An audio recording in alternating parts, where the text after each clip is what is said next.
Have you ever heard of The Princess and the Pea?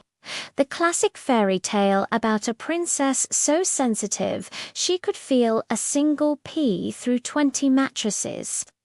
Well, what if I told you there was a real-life queen who took that sensitivity to a whole new level? This is the story of Queen Lelia and her incredible, almost superhuman sense of touch. After ascending the throne, one of Queen Lelia's first big projects was to commission a magnificent new Queen's Salon. This wasn't just any room. It was meant to be the heart of the palace, a testament to the kingdom's prosperity and artistry.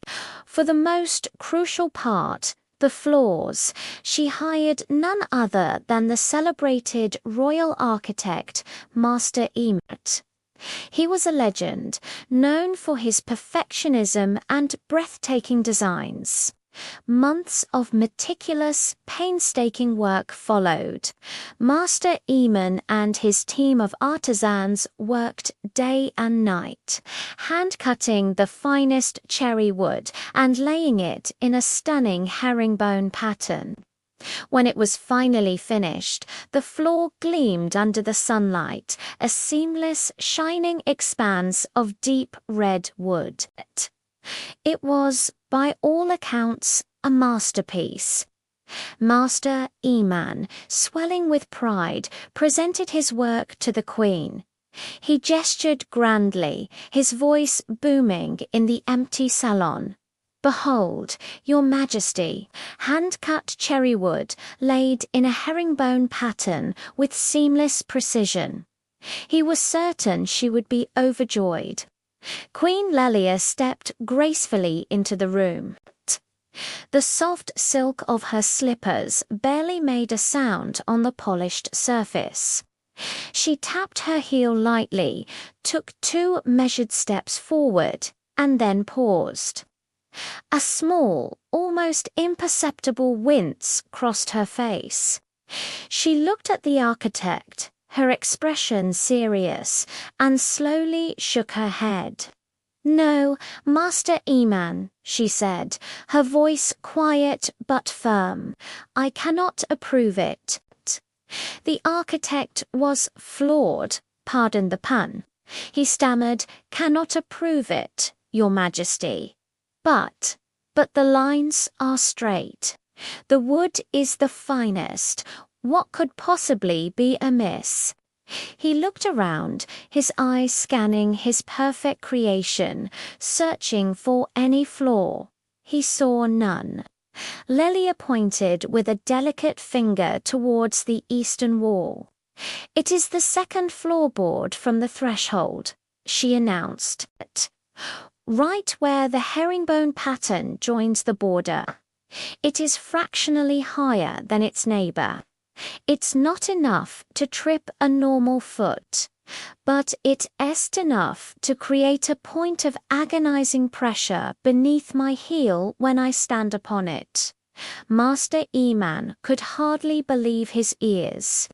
He thought the Queen must be joking, playing some kind of elaborate prank. A pressure point from a floorboard. He'd checked every single joint himself. He wanted to scoff, to argue, but the Queen's gaze was unwavering.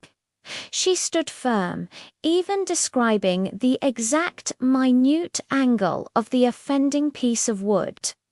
Still skeptical, but unwilling to directly challenge his monarch, Master Eamon brought out his finest measuring tools. He carried a velvet-lined case containing precision-calibrated rulers and levels, instruments of his trade that had never once failed him. He knelt down on the very spot Lelia had indicated, a look of disbelief still on his face. He placed his polished steel ruler across the seam. He squinted, leaned in closer, and then he let out a sharp gasp. Impossible, he cried out, his voice a mixture of shock and awe. He looked up at the Queen, his eyes wide. It is barely the width of a single spider's silk, less than 1/10 of a millimeter. But yes, it is indeed standing proud of the rest. The Queen let out a small, satisfied sigh. A faint smile touched her lips. If I can detect a pea through 24 mattresses, Master Eman, she said calmly, be assured I can detect a misaligned floorboard through a thin silk slipper. She gave him a knowing look. Have it reset perfectly, please. The foundation of a good reign, after all, must be perfectly level.